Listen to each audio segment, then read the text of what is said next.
그 이재명 대통령 시점을 생각을 해보면은 진짜 좀 이렇게 본인 집권 2년 차에 여러모로 심경이 좀 복잡 미묘할 것 같아요. 왜냐하면 1년 차에는 정말 압도적인 지지 속에서 다양한 일들을 해냈는데 지방선거 때 서울시장 선거 패배면 약간 좀 한풀 꺾였고 그 이후에 여러 가지 추세나 지표 같은 것들이 본인에게 우호적이지 않은 환경이 온 데다가 굉장히 이렇게 그럴 것 같은데 실제로 들리는 청와대 소식은 좀 어떻습니까? 대통령의 생각?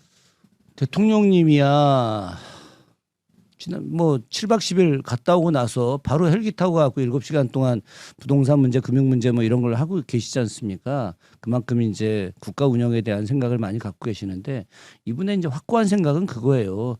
민생을 갖다가 빨리 회복시켜야 된다.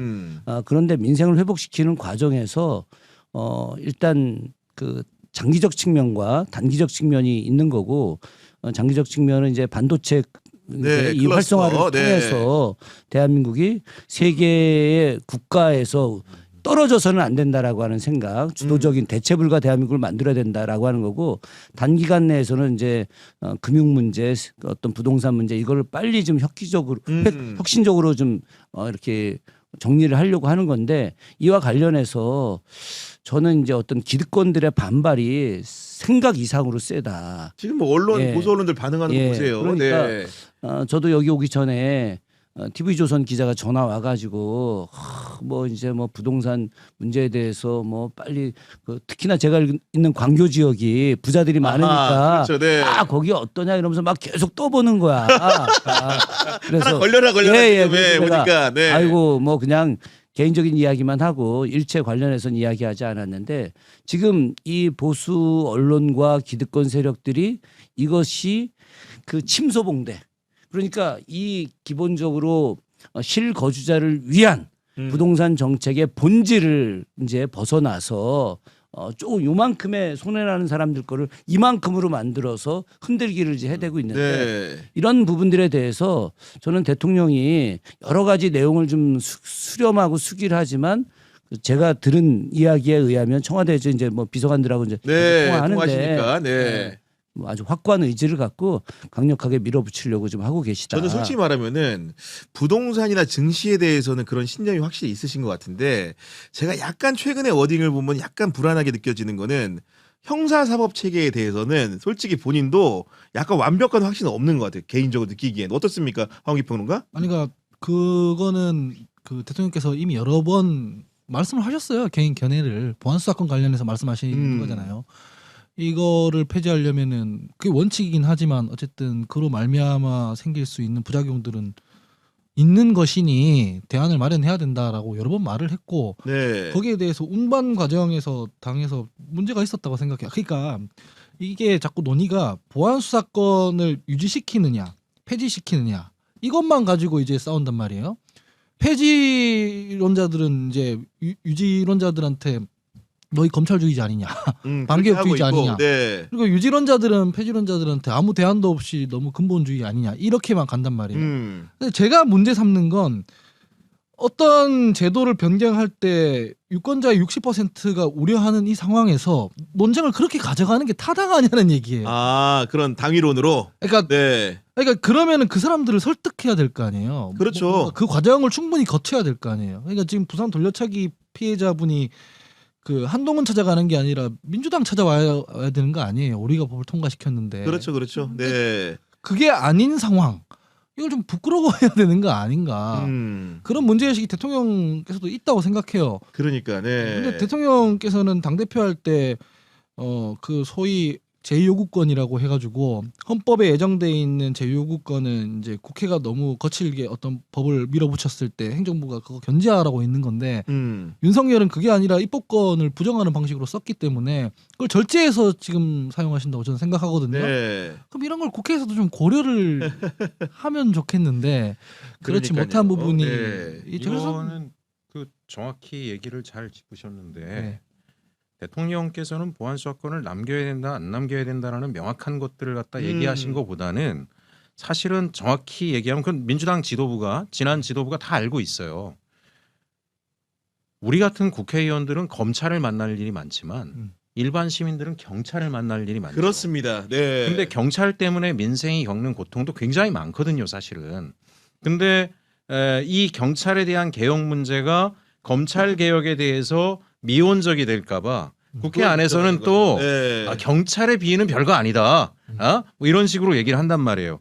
그러니까 대통령의 뜻이 뭔지를 사실 연초부터 알았고 저는 법사에 있으면서도 계속 이야기를 했어요. 대통령이 국회에서 민주당이 수기해서 안을 만들어 오면 전격적으로 수용하겠다라고 했으면은 논의 테이블을 공식적으로 좀 열면 되는 거 아니냐. 그죠? 네. 그래서 저도 세 가지 안을 그때 제안을 준비를 해서 냈는데 네. 그 했더니 그 중에 두 가지는 바로 또 다 수용이 됐어요. 그 경찰 개혁안의 핵심 순환근무제하고 감찰제도 강화하는 거 그건 잘된 이거는 거죠. 해가 다 수용이 됐어요. 보안 수사권 문제도 결국은 어쨌든지 간에 국민 인권 문제를 가지고 고민을 하시는 거니까 검찰이 겁이 나면 문제가 있으면 검찰에서 빼더라도 네. 원래 민주당이 이야기하던 제3의 기구를 통해서 보안 수사권을 두든 뭔가의 안전장치를 만들면 다 해결될 일이 아니냐. 저는 반나절만 우리 민주당 의원님들이 한자리에 모이셔가지고 전문가들 의견 받아서 종합적인 토론을 하고 대통령의 걱정거리가 뭔지를 공유한 다음에 하루 이틀이면 답 나오는 거고 그걸 갖다가 딱 제시하면 된다. 근데 안 했잖아요. 안 했는데 제가 제일 당황스러웠던 거는 대통령이 결국은 그때 청와대 기자회견에서 기자들 앞에서까지 아니 뭐 굳이 도저히 안 되겠다라면 다 날려도 다 수용하겠다 그것까지도 맞아. 예. 그리고 가다가 또 문제가 생기면 또 우리가 고치면 대책을 된다. 만들어 예. 봅시다라고까지 얘기했는데도 갑자기 지도부 쪽에서는 마치 대통령이 형사소송법 관련된 개정에서 네. 반개혁적인 그런 입장을 취한 것처럼 공격들을 막 하더라고요. 좀 황당한 게 그런 말을 한 적이 없잖아요. 네. 민주당이 수기해서 안을 내면 수용하겠다고 그것도 수백 명의 기자 앞에서까지 얘기를 맞습니다. 했는데 네. 그래서 저는 지금까지 그 얘기가 일부 네. 사이트에서 회자되는 것 자체에 대해서 계속 반복해서 얘기 드리는 게 그게 절대 아니다라고 하는 거고 얼마 전에 국무회의 때 경찰 개혁안에 대해서 조목조목 강조했죠. 얘기하신 거는 네. 결국은 대통령 생각은 그거거든요. 대다수의 소시민들은 경찰 때문에 고통을 겪는 일이 많이 있으니 이 보안 수사권마저 검찰에 사라졌을 경우에 이 사람들을 어떻게 지켜낼 건가에 대해서 특단의 조치를 좀 더 세밀하게 맞습니다. 만들자라고 네. 얘기한 거예요. 그러니까 본질적으로 뭐냐면 정청래 당시 당대표께서 해야 되는 일이 뭐냐면 방금 의원님 말씀하신 그런 논의 테이블이 있다. 그건 지금 활발하게 토론하고 있다는 걸 노정시켰어야 된다고 저는 생각해요. 네. 그러니까 한동훈이 우리 당에 뭐 토론하자고 하잖아요. 그러면 우리가 이렇게 얘기를 해야 되는 거죠. 우리가 일단 입장 정리하려고 토론하고 있는 중이다. 빠져라. 해야 되는 거 아니에요. 우리끼리 먼저 토론을 하는 모습을 국민들이 보면 아 더불어민주당 내에서도 치열하게 토론하고 있구나가 되는데 정청래 대표 어떻게 했냐면 페이스북에 글 몇 줄 쓰고 말았어요. 보안수사권 폐지 이러고 말았어요. 그러면 유권자들이 저희를 어떻게 보겠냐는 거죠. 아무 토론도 없이 저걸 가지고 근본주의적으로 하겠구나 이렇게 되는 거지 않습니까? 그래서 제도를 폐지할 거냐 아닐 거냐 이거가 문제가 아니라 정치의 그 과정 과정 자체를 당대표나 원내대표나 이런 사람들이 만들어야 되는 거 아닙니까? 근데 그거가 없이 결론만 딱 있으니까 유권자들이 저 당은 수기도 없이 그냥 처리하는구나. 그러니까요. 그 대통령도 절차상에. 대통령께도 지금 막 정치적 부담 드리고 있구나 이렇게 생각하니까 그 과정 자체가 문제다 이거죠. 네, 그런 아쉬움들을 향후에라도 좀 털어내야 될 것 같고 이제 저희 대화가 지금 말미를 향하고 있는데 요거 솔직히 개인적인 궁금증보다는 시청자 여러분들 궁금할 것 같은데 이렇게 총선 공천 앞두고 이게 지도부를 하려고 하는 분들이 좀 이렇게 평소보다 많은 거는 최고위원이 만약에 되면은 공천이 거의 100% 확실히 됩니까? 지금까지 과정법은 그렇다고 봐야 되는 거죠. 네. 예. 그러니까 그러니까 이제 더 치열하게 예, 치열하고 뭐 안정 자신의 향후 공천을 위해서 나가는 경우가 없지는 않겠죠. 없진 않은 건데 실제로 이번에 보면 당대표 선거도 굉장히 흥미롭게 진행이 되는데 최고위원 선거도 상당히 논쟁적인 부분들도 많고 흥미 요소도 많이 발생을 하는데 우리 의원님 보기에는 8명 후보 중에서 가장 눈이 가는 사람 혹시 누굽니까? 저는 서미화 의원이 서미화 의원, 예, 네. 눈이 가고 뭐 김용 후보 김용 후보, 네. 그리고 저는 박선원 후보가 무조건 1등할 것 같은데. 그래요? 예. 근데 이제 전 개인적으로 그렇게 생각을 합니다. 지금 뭐 최민희 후보가 이렇게 좀 선전하고 있지만은 그게 저는 광주 전남 지역에서 좀 굉장히 좀 약해지지 않을까 생각을 하고 있고요.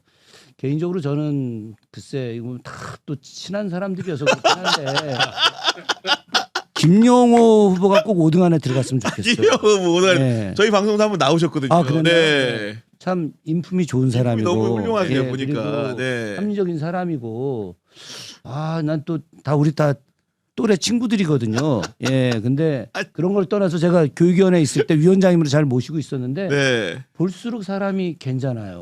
아니 네. 목요일 날 임미애 후보 나오셔가지고도 가장 이렇게 친해진 사람 누구냐 그랬더니 김영호 후보라고 말씀하셨는데 말하면서 부담이 없어.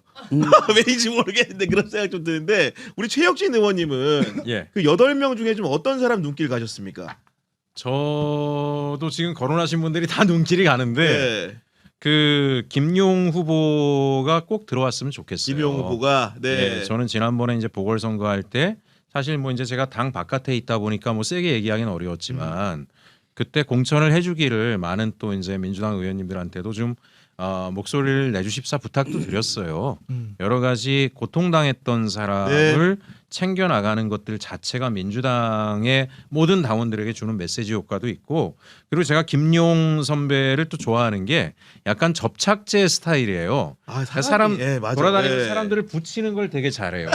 그래가지고 지금 우리가 다음번 총선에서 이기려면 우리 민주당 의원님들 대다수가 사실 친명계고 이재명 대통령을 지켜야 된다는 확고한 게 있는데 다들 개인적으로 바쁘잖아요. 근데 용희 형은 돌아다니면서 이 사람 잘 어울릴 것 같으면 막 붙이고 다니고 막 이런 걸 되게 잘해요.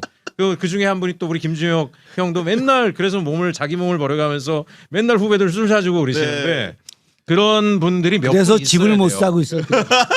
그래서 그런 분이 지금 당에는 굉장히 필요해요. 굉장히 필요해서 개개인의 역량과 전문성이 탁월한 분들은 굉장히 많아졌고 지난번 공천에서 개혁적이고 혁신적인 분들 많이 초선들도 들어왔잖아요. 근데 이분들을 접착제로 막 붙여주는 일을 하는 그런 막걸리 같은 스타일의 네. 예, 그런 지금 최고위원이 한 명 있습니다. 김영호 후보 사실 저희 방송 나오셨는데 저는 개인적인 친분이 없었고 그날 방송 전후로 얘기를 나눠보고 놀랬던 거는 저도 뭐 권력의 핵심 인사는 많이 알진 못하는데 그런 캐릭터가 아닌 것 같은 느낌인 거예요. 약간 예. 원래 이제 그 김용 선배가 그 이제 연대 출신이잖아요. 네. 연대에서도 이제 학생운동도 세게 하고 그 이제 성남 지역에서 시민운동도 하고 또 뭐 여러 가지 일들을 많이 하다가 그때 이제 변호사 이재명을 만난 거지. 네. 그래서 이제 그러면 지역 개발 운동은 어떻게 할 거냐. 맞아요. 그럼 네. 이 지역에 또 그럼 이 또 녹색 환경 운동은 어떻게 할 거냐. 이러다가 이제 의기투합돼서 같이 이제 인연을 맺게 된 아주 대표적 케이스죠. 저는 이제 그 전엔 잘 몰랐는데 경기도지사 시절에 이제 대변인 할 때 네네. 그때는 이제 자주 봤죠. 자주 봤는데 사람이 그 도지사 대변인 하고 하면 그때는 무지하게 그 무게 잡고 그 전 대변인들이 그랬거든. 아유, 보통 그래요. 예. 네, 근데 뭐 무게 하나도 없고 그냥 뭐 동네 형이야. 그냥. 그래서 저도 놀랬다는 거예요. 그런 예. 모습에. 그래갖고 예. 내가 그때 그래서 친해지고 그 뒤에 이제 선거 때 이제 같이 결합해서 네. 했는데 저는 사실 그 김용 선배 도와주는 이제 멤버들이 다 제 후배들이 좀 많이 들어가 있어요. 그래서 며칠 전에도 가서 제가 좀 격려해주고 왔는데 그래서 이 형 꼭 좀 나는 내 어저께 보냈어. 예. 형 3등 할 거야. 3등 할 거라고. 3등 할 거라고. 예측입니까 이거? 예. 그래서 내가 이제 뭐 형 100% 3등해. 그러니까 걱정하지 말고 있어. 우리가 또 3등 되게 다 또 하는 게 있어. 내가 이거 뒤에서 3등하면 큰일 나거든요. 예? 그러니까 뒤에서 3등하면 떨어질 앞에서 3등해야지. 3등이지. 그러니까, 네. 앞에서.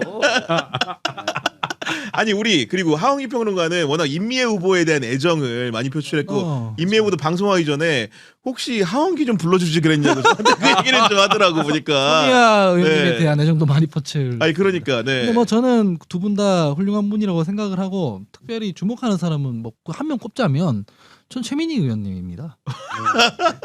왜냐하면 대한민국에서 가장 크고 공식적이고 권위 있고 민주적 정당성이 있는 공론장은 국회잖아요.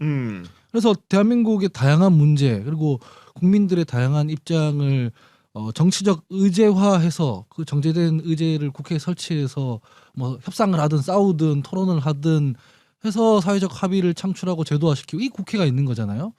근데 최민희 의원께서는 그 의제가 뉴스공장에 있다고 하더라고요.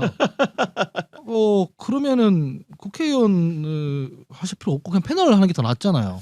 그런 생각이 드는 데다가 이재명 대통령께서 모두의 대통령 하시겠다고 하는데 그러면 본인이 싫어하는 사람들과도 잘 얘기를 하고 견뎌야 돼요.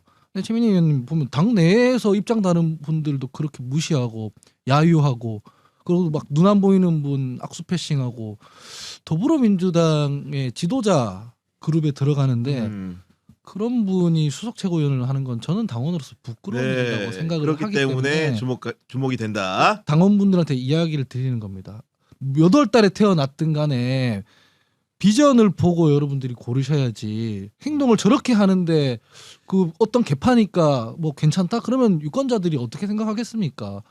우리는 모두에 뭐 여당이 돼야 돼가지고 사회적 약자도 챙겨야 되고 다른 사람들이랑도 대화해야 되는데 내가 수석 최고위원님네 하면서 자기한테 우호적이지 않은 사람들 무시하고 이렇게 하는 거는 우리 위대한 더불어민주당 당원분들께서 고를 때 그 기준이면 안 될 것 같다는 차원에서 주목하고 있습니다. 네, 사실 우리 셋이 못하는 얘기를 본인이 하시네요. 보니까. 의원님들은 하시면 안 되죠.